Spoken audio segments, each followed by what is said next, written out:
Now, many of you come from the USAID firing. Some of you have also just contacted me and said, I just need to know what's going on in public health and what my options are. Thanks to everybody for your introductions.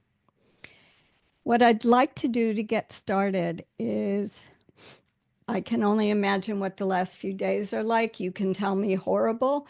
There's a lot I think about all of the people around the world that won't be helped any longer and what it means for us in the US. Welcome, deer in headlights. Yes, I can imagine, Jessica. I can imagine.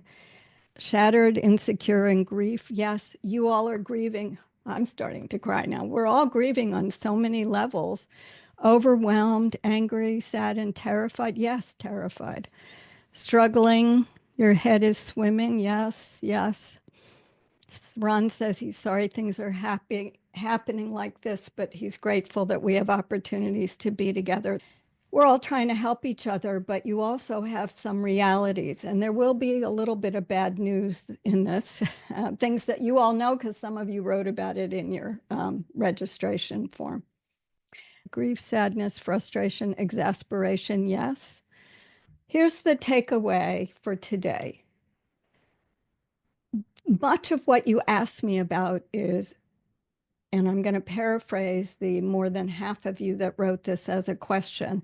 Sue, I've worked at USAID so long, or Sue, I've been in my technical area so long, I don't even know how to describe what I do outside of that environment.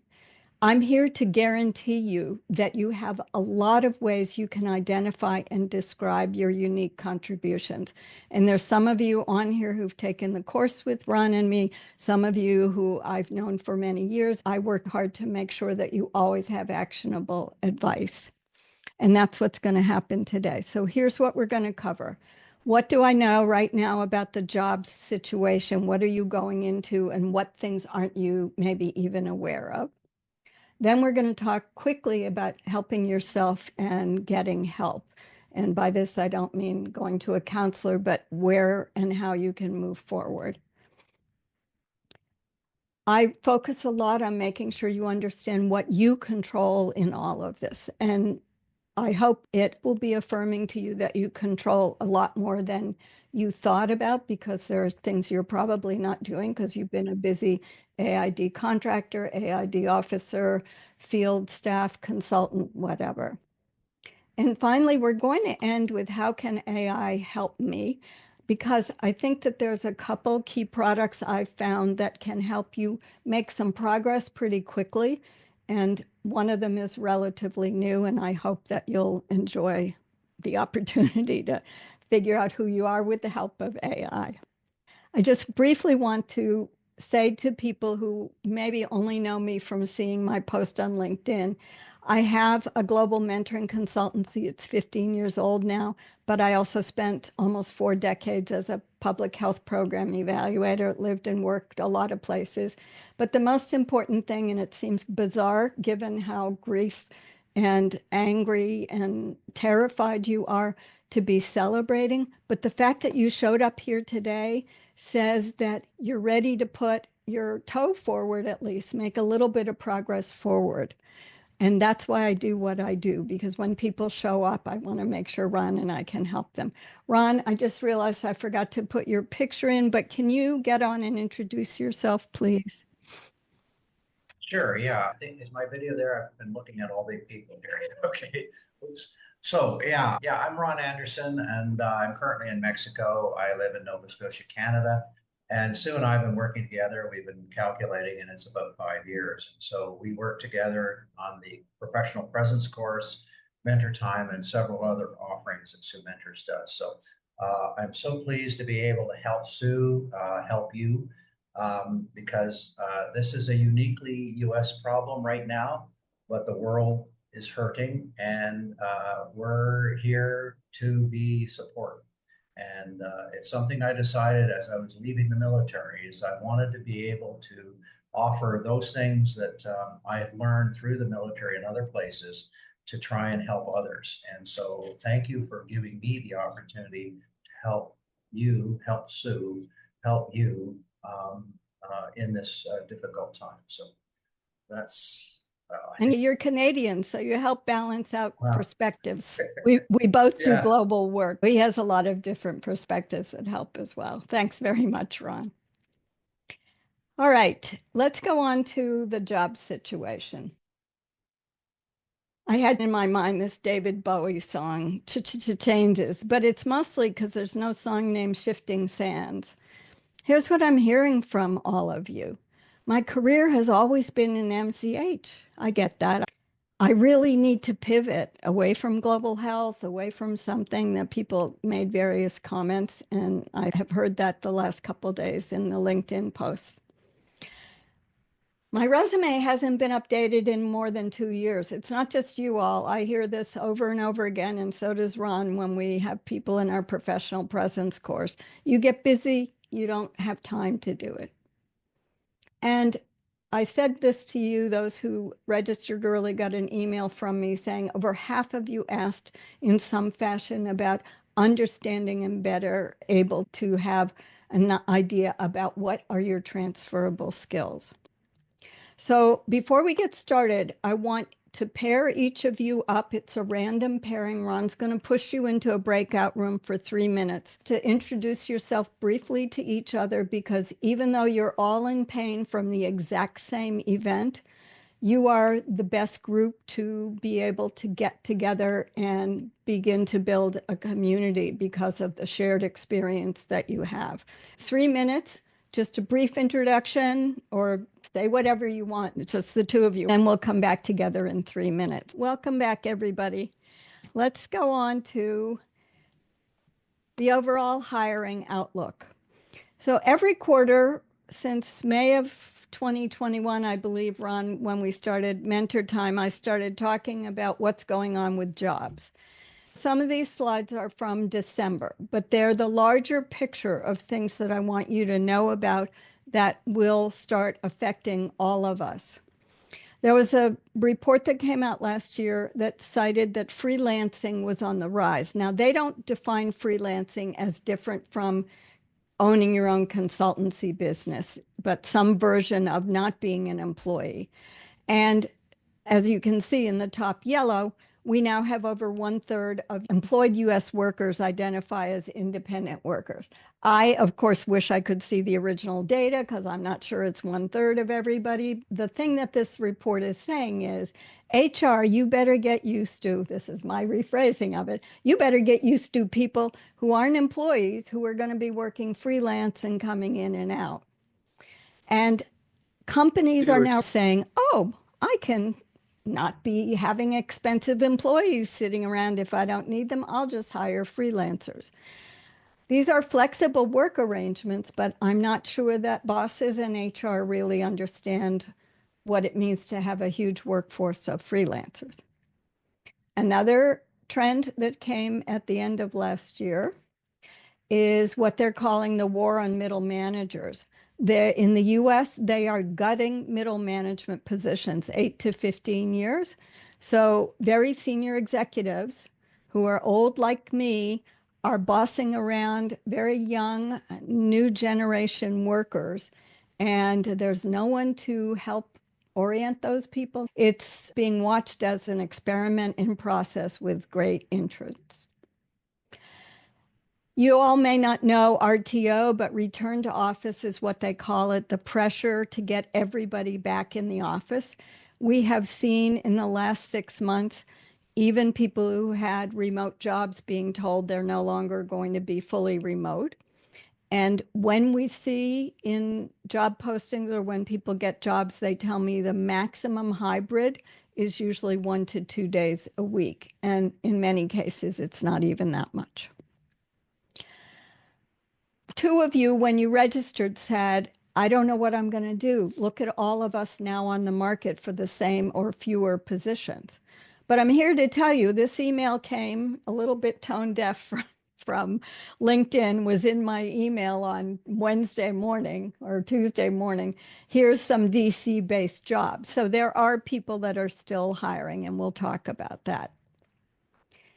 What's really alarming for me is we now have a breadth of organizations that is much narrower because all of these orgs are not going to be available right now and probably for the foreseeable future because of the funding retraction from AID. No matter what they do with AID in 90 days, which is probably going to be pulled AID into State Department, which is where state has long wanted it to be. Universities are already worried about getting enough students to pay tuition. They're losing their grants, many of them NIH grants, other kinds of grants, and we all know the situation at USAID and CDC. But here's the good news. Don't forget about state and local health departments. Someone tweeted this out on Tuesday when I was traveling. I saw it. And just before I got on this webinar, someone posted on LinkedIn, Maryland Department of Health is hiring. I think there were 6 or 7 positions, and I've added it to a resource list I started, which is different posts with people offering different help to all of the people who've been affected now. So that's good news, but there's also local, state and local NGOs. There's state and local foundations, as well as the big ones you may know. And public-private partnerships. Vodafone has some in Africa, a MasterCard in South Africa. And we do have small groups of venture capital folks that are expanding. These are smaller, but there are some opportunities out there. Hannah Morgan is a career job search person. I actually got to meet her in Rochester last year. I've followed her for years before the pandemic. And she had an interesting set of stats at the end of December that I highlighted in yellow just to show you for the things that you'll need to be doing. There are job boards there. There are also networking sites, whether they're alum, your School of Public Health or your School of Business. There are niche-specific job boards. That's more in the tech field, but also a lot of people are engaging with companies on LinkedIn, and I'll address that in a few minutes. I want to make sure that you're helping yourself and getting help. And so I know that all of you are aware of things, and hopefully this isn't news to you. But right now, from what I understand, the way the positions have been handled, you don't want to sign anything that looks like whatever was talked about 2 days ago with this offer of some resignation. Make sure you're getting good advice about how you handle your separation or what it means for you so that you don't jeopardize yourself for unemployment, for other kinds of separation severances that they should be offering you. But I want to just send this message to you. There is no timeline for you to figure it out, and there is no timeline for being so busy thinking you have to be busy all the time, job search, being paralyzed because you're grieving unexpectedly and feeling stuck. Those things are going to keep coming and going and coming and going. Hopefully you all know about the 5 stages of grief from Dr. Kubler-Ross from many decades ago. You'll find yourself boomeranging between anger, denial, shock, and moving on, but it slips back. So allow it to, and then keep going. The other thing that's hard is job search can be exhausting. So do it for a while and then take a break. I wanted you to meet your peers that are on here so that you could begin to make your own peer group, and maybe with people you haven't known in your agency work. Hannah runs a job group, I think, on Mondays. I don't know the cost of it. It's a paid membership. But Hannah also, and you'll get this link tomorrow, has a ton of free job search organizing, scheduling, things to do. And she sends out a Sunday newsletter that just got rebranded from Sunday Summary to Career Offerings or something like that. So there's a lot of advice. The biggest problem is that you have too much advice. There's too much stuff on the web figuring out where to go. Choose 1 or 2 experts that seem to be the advice that you want to follow that helps you. And I will give you several people that I think are worth paying attention to in the small amount of you moving into probably using LinkedIn more than you've done in the past, networking, but for me, it's networking with a little N, and we'll talk about that. Good news, hiring's still happening. The morning after the firings had gone on, Ray Cisneros on the right posted this position and one other, and the person on the left, Kate Wright, talked about hiring a project manager for climate majors. And I'm seeing jobs being posted on LinkedIn quite often. So they're out there. There's not dead air right now, and that's news and good for you.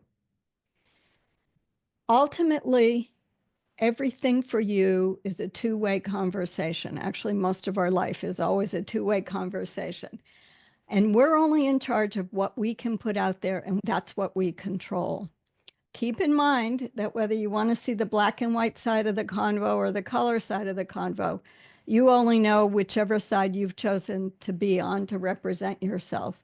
You've got to learn how to put things out so people can understand what help you need, what great achievements you bring, et cetera, et cetera. I'd like you to put in the chat, would you let me know when your CV or resume was last updated? A year ago, last 2 years, I did it in the last 6 months, it's been 5 years. You'll never surprise me, at least 6 months. Thank you, Bianca. 2023, yes, within the last month. Rachel, thank you. Last 6 months, Jess, that's good, but sector specific, I understand. September 2024, November 2024, 6 months ago. You all get pom-poms. You're doing much better than some of our learners in the course. In the last month, they've always taken on job search. Good, Chelsea, I know you do. That's my always be looking, my motto. Recently you did it. Great. Nilofer Jordanos said this week. Good. All right, so you're all in some version of this. I want to work right now in transferable skills because I realized, I told Ron, we haven't even covered this except briefly when I talked about skills way back in 2022. It's a great need for me to incorporate into the professional presence course as well. Here's how I want you to think about transferable skills. They are going to be big skill areas, and they're going to maybe sound vague to you. If you look them up online, some people say, oh, they're the communication, conflict resolution, the people skills, what people used to call soft skills. But I want you to think about the things you do in your job or have done in your job. And maybe you remember back to public health school. First thing, leadership and management is one area of transferable skills. We have 8 categories. Project management and implementation, even those of you, a couple of you told me I'm a senior technical advisor in a certain area. You are part of that. You help write work plans, you help define deliverables. Yes, you have a schedule to go here, there, and everywhere to do technical assistance, but that's all part of a project management and implementation. Training, facilitation, those are transferable skills for those of you that do it routinely, maybe in learning and development, maybe as part of your job in M&E or other topic areas. Briefings and advocacy, these are usually things that begin dialogues to have policy changes. Those, again, are transferable skills. Do you know how to talk to senior leaders in LMIC countries? Sure. Then you know how to talk to our Congress people down the street to DC. Partner collaboration. There's nothing in this world that happens without us collaborating with other people. You just are used to doing it with different groups. We all have to do some version of admin and financial management, but that doesn't mean that you don't know about how to manage budget versus actual, make sure deliverables are met and on time. And as I'm saying this, I'm sure you're thinking, oh yeah, I do that. I do that. Here's one. I use a data viz for this. Ways that you can show that you communicate results and work to different audiences. The way you talk to a senior minister or a technical working group is different from the way you might engage in a community meeting. And finally, coordination. How do you coordinate? Most projects that we've all worked on have been multi-partnered, multi-level, sometimes multi-everything across the world. So you've got a lot of ways that you can talk about your transferable skills. I want to give you 6 minutes paired in a breakout room, again, just to get you started to start thinking about this and writing about this. The previous Yes, slide. the icons, right. There you go. Okay, everybody should be back. I would love either in the chat box or if you want a reaction on your window, just let me know. Did you find out something useful and insightful for yourselves about transferable skills? Was there a helpful discussion? Yes. Helps identify a lever. That's great, Nilufar, if that helps. Hope it'll be convincing for employers. They're busy. They just want to know that you can solve their problems. That's where you need to start using those categories to write about what you're able to bring. I'm going to go through a lot of slides really quickly. A lot of these are things, if you've worked with me, you know I say this all the time, but they allow me to give you a quick overview of the things that you need to be thinking about and paying attention to as you update your resume, as you apply. I'm not making a huge push for everybody to join the course that I have, but all of these come from tools and resources and videos in the course. If you're interested, there's information in what I originally set out and put on LinkedIn about tonight's program. Transferable skills, as Shima says, were helpful, and I have stories I can share for each. That's lovely. That's great.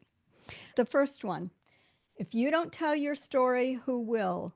I'm still seeing resumes where there's no summary at the top or an objective statement. No one cares what you want out of life. They want to know that you can solve their problems. I'm very American frank.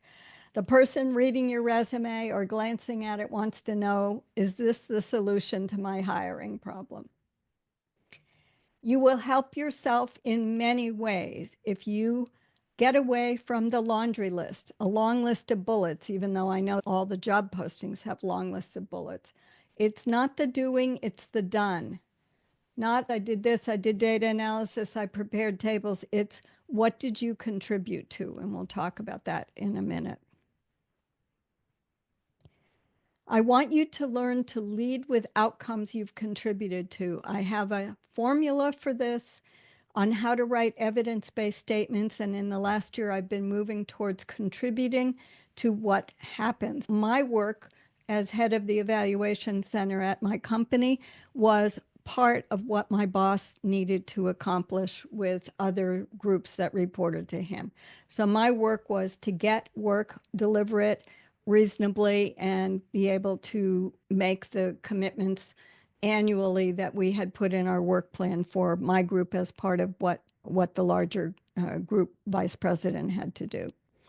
And it will seem difficult at first to try to talk about outcomes-based evidence statements, but it's an old Army acronym, BLUF. I learned about it 25 years ago. Bottom line up front. Everybody wants to know the punchline first. You may hear about star stories, car stories, and they all get to the end and talk about the result. I want you to talk about what you've achieved, and then you can say how you did it. Remember that content, the things we write and also the things we say, but things we write is both context and format. Some of the ways you can help yourself in context is not just your words, but actually having things that will help you. For those of you who think, I'm a knowledge worker, I have no numbers, you have a lot of them. Here's a way to think about it: volume, frequency, duration, continuity, periodicity. How much, how often, for how long, over what period of time. I manage and lead a team of 20 people in 5 different countries across 3 time zones on a $40 million project. It shows complexity when you add more details. And the format part of it is the left margin is your best friend.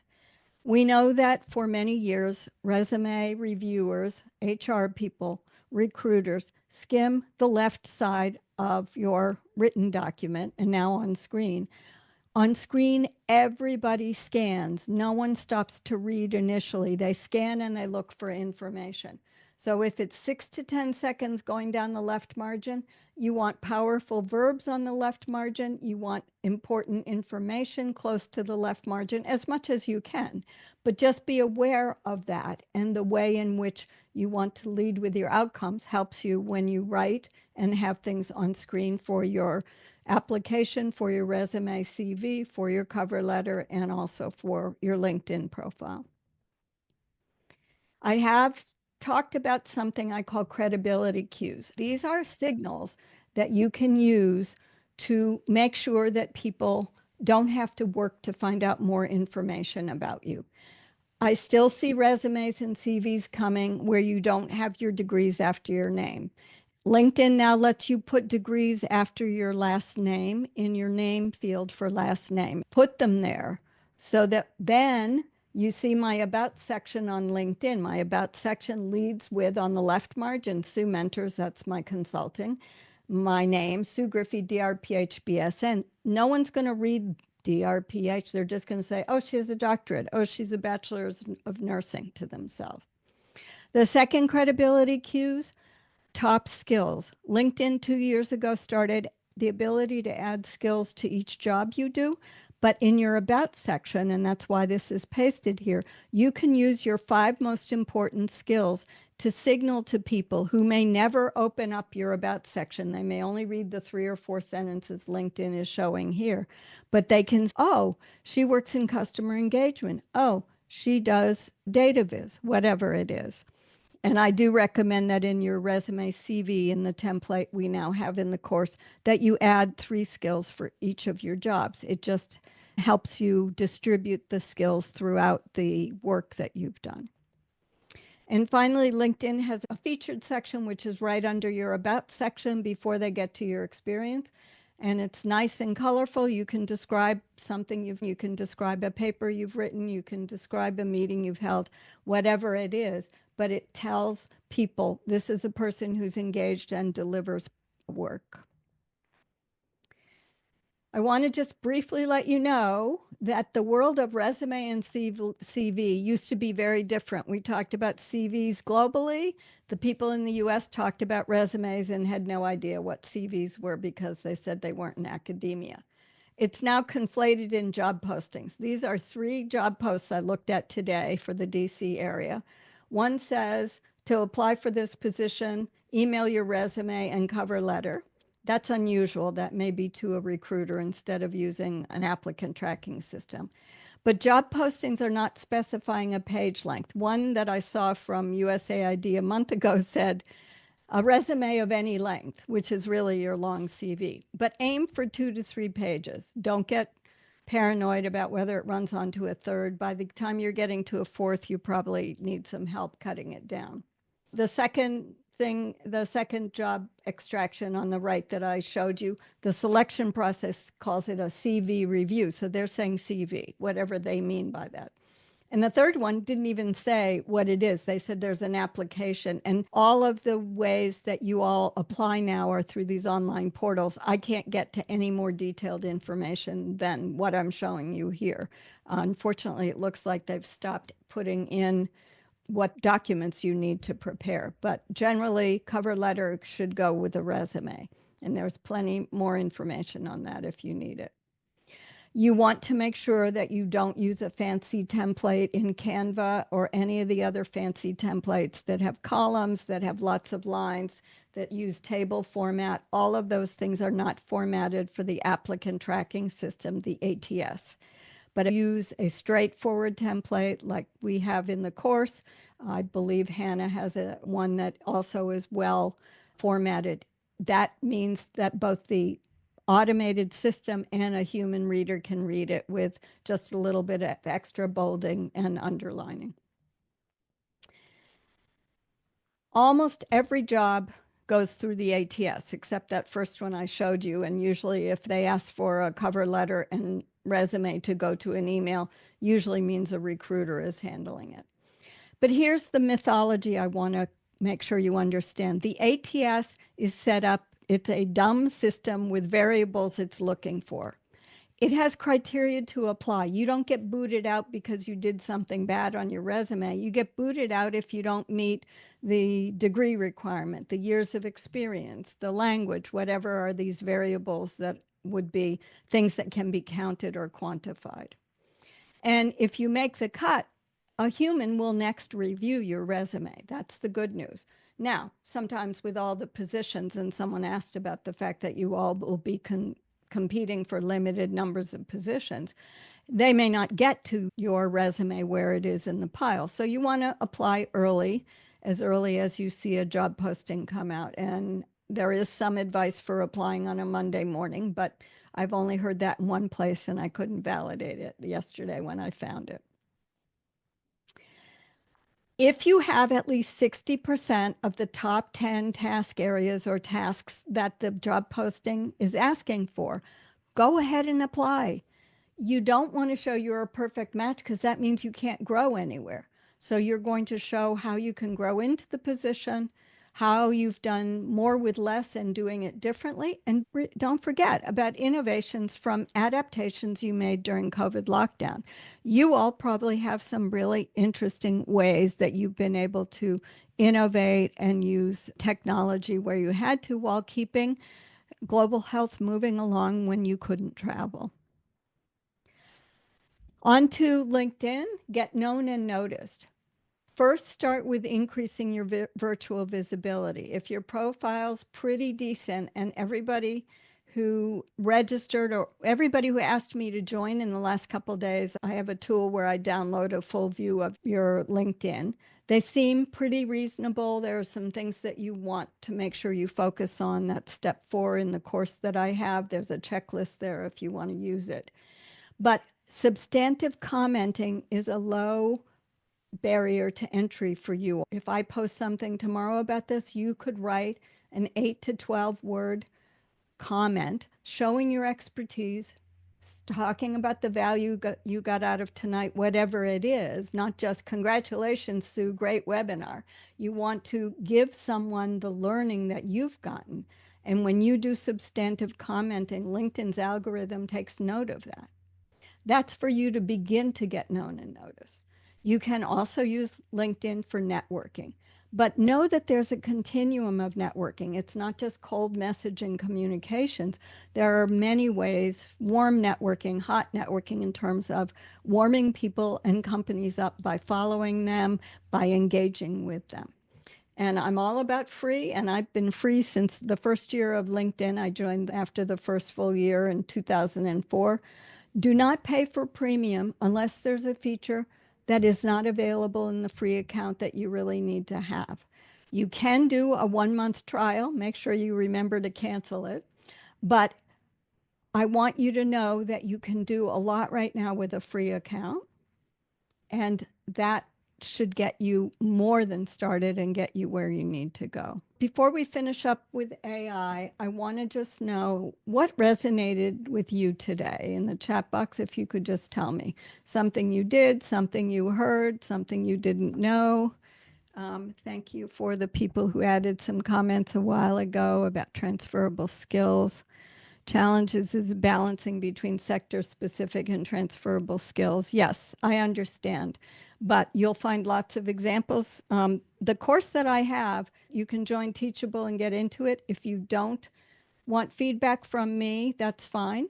You can use the Teachable resources free of charge. You don't need a credit card. Go through any of the 4 steps and see what would help you.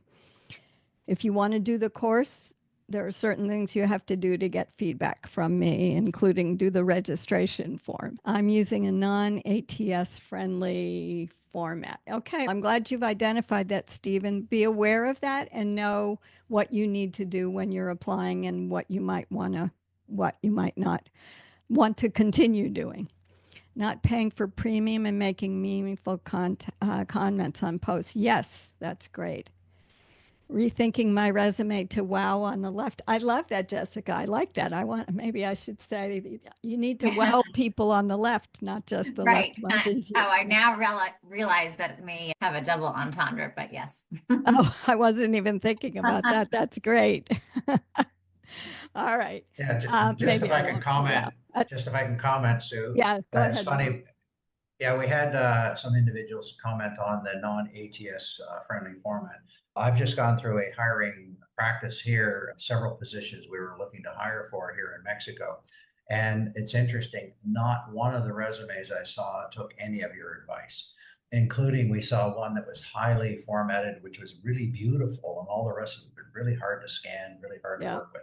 And it didn't help me. So just to confirm, having gone through it just recently, the stuff that we're talking about made the interview process harder by not having these kind of accomplishment-based stuff. You're right, Ron. And I just want to remind you all, even now, after the program I started at Tulane 10 years ago, the Tulane School of Public Health, they still don't teach you this in grad school. That's why I developed the course. There's a need for us to come together as a group to support each other. Yes, Neelofer, I love that. I like the top 3 skills in each of your jobs. That's great. Is it not, Kim? I think that's probably how you Yeah, pronounce it. that's right. Oh, good. Okay, great. How to be effective job seeker in the environment we have now. Ashima, thank you. That's important for sure. KEB says making meaningful comments on posts. They don't need to be long, just meaningful. 8 to 10, 8 to 12 words. That'd be great. All right. Thank you for all these great contributions, and other people in your group like what you're contributing. And that's what I hope that you would get out of it. I want to leave you with some good news. I'm all about getting things done because I'm the worst at holding on to things and it's not quite done. And those who know me from working years ago know I used to hold reports too long because I had to edit everything. So I want to get you started and get it done when you're ready to get started. And this is a section that's mostly going to be, how can AI help me? So I'm just curious, in the chat box or on the Slido poll, I know that many of the government agencies weren't allowing any AI at the office. I think CDC let people use them for lit reviews, but not at all. I've dabbled in it. I've explored some LLMs, or I use one or more LLM daily or pretty often. Where do you fall in that range? Not at all. Yeah, I understand. Even as much as I think I use them, there are whole days that go by that I don't use them. Nilofer, thank. Sue, what is Dabbled, just LLM? large language models. That's the Okay. abbreviation for all these AI tools. Chat GPT, Claude, Okay. Perplexity. I'm going to show you Google's Notebook LM. Google had Gemini. Na Kim says she has some experience. We have people that have explored. A couple of you using them more than once a day or daily. That's great. I figured there's some people here who would be exercising, meaning using them. Dabbled. So we have a lot of people who are able to use them. Good. Thank you, everybody. Using it daily, Melanie. That's great. And Bianca's been using them a bit. Snorkel AI. So let me show you something that might be positively effective at helping you jumpstart what you need. I was always frustrated. I told you I don't like to pay for anything. I want everything to be free of charge. And so I use ChatGPT to have it analyze themes from meeting notes. And they'd say, oh, you went past the 1,500 word limit. And then I'd have to break it up and figure it out. 2 months ago, Google came out with what they're calling Notebook LLM, which for me is really a portfolio analysis tool. So far, I have 8 or 9 things in the portfolio, and I haven't run it up against any bandwidth issues. So here are 3 things. One was on the far right is some work I did in December for someone who needed some quick help. The one on the left is what we're going to look at. It has 7 sources in it right now. It's what I originally started with. It's a very clean interface. You can drag and drop files, but do know it does take Google Docs and Google Slides, but it does not take a Word doc. So I had to put my CV in a PDF. You can block and copy and paste text into a box, and it'll make a pasted text source for you. You can use websites, but you cannot use commercial websites. It will tell you it can't crawl LinkedIn or whatever. So for LinkedIn, I had to copy my whole LinkedIn profile and then put that to pasted text. And it it does let you put in a link to YouTube. Here's what my profile looks like. The left-hand side are sources. I've updated my CV, my LinkedIn profile, and some other LinkedIn information, including my company page. And then I put in 6 of my YouTube videos that are all things I talk about the same thing quite often.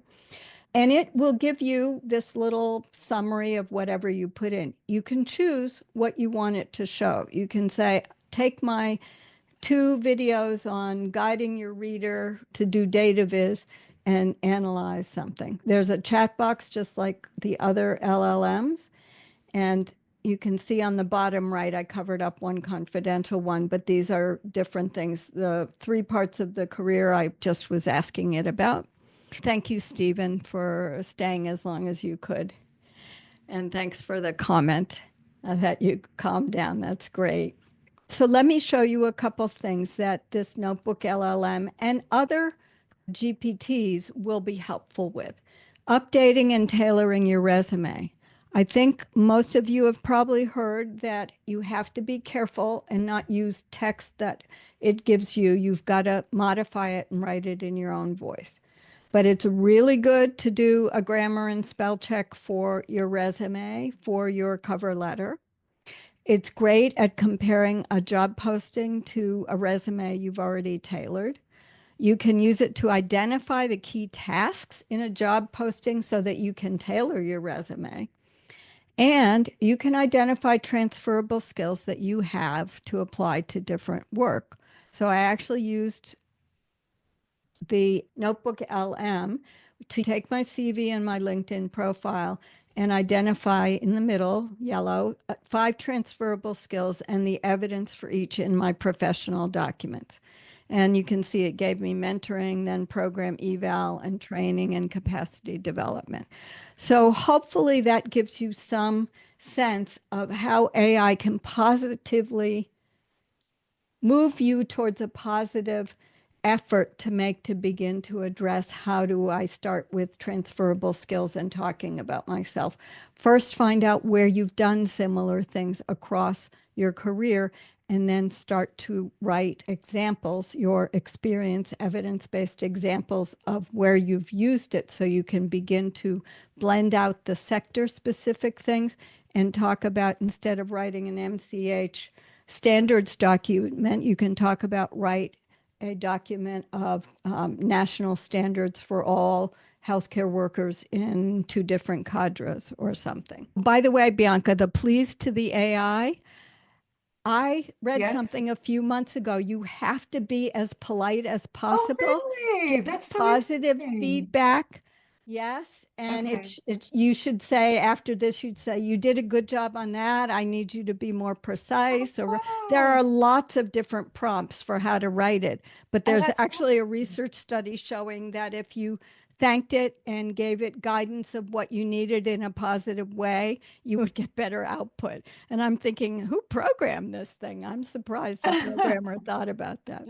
Oh, that's wonderful. That's really insightful. Thank you. Yeah, if I can find the study, I'll send it out tomorrow. All Okay. right, chat box or poll, how are you feeling now? I know you still have your grief. I'm not minimizing it. I know you still have your terrified feelings. I'm starting to cry again. But how are you feeling after the hour with Ron and me? A little over the hour. Solidarity and some next steps. Yes, thank you, Melanie. That I can act on some things. Yes, of course you can, Jess. You've got a lot there. Feeling like we're not alone. That's part of what I wanted to make sure you all had the opportunity. Ron feels that we've started some wonderful experience. Great. People feel better equipped, feel great, and more hopeful as a sense of community, like I have a community and concrete next steps. Wonderful. Feel like I have actionable next steps, some quick and easy, others will take time, but all doable. Oh, that's great, KEB. Thank you. Chelsea says, feeling less stressed and more power to deal with whatever may come. Nice. Yeah, I think I've read them all so far. I feel more connected to my US cousins, you folks. Oh, that's Ron. Ron, the Canadian. More helpful. Good. Great. Thank you, Melanie, for thanking me for this. I want to make sure you all know and remember this takeaway. And it's not just something I firmly believe. I happened to get an email an hour ago from someone I mentored in her undergraduate in a public health degree at my old University of Rochester. And she told me she would not have gotten the job that she had without the work we may have done together. So remember, you have several ways you can identify and describe your unique contributions. Yes, Melanie, I will be sharing the recording. So that will be coming tomorrow, and you will get the link to the captioned recording. Thank you so much for your attention, and for those who are still here, I'm giving you pom-poms for showing up and for all the engagement you all did tonight. Thank you so much. Ashima said she's glad that she found out about this. Thank you. Thanks to everybody. Probably offer you one more time just to get together and do a little bit of networking if you feel that would be useful, maybe a week from now. That's something that I can manage. And I will send you all the information on checking out the course. I'm not pressuring anybody to take it, but if you want help, that's the way you can move forward. And there are some folks on this meeting who've been through it who know how it helped. All right, everybody, thanks very much for your attention tonight and staying a little bit longer. I'm feeling like I can take a deep breath with all of you, even though it's still hard getting started tomorrow.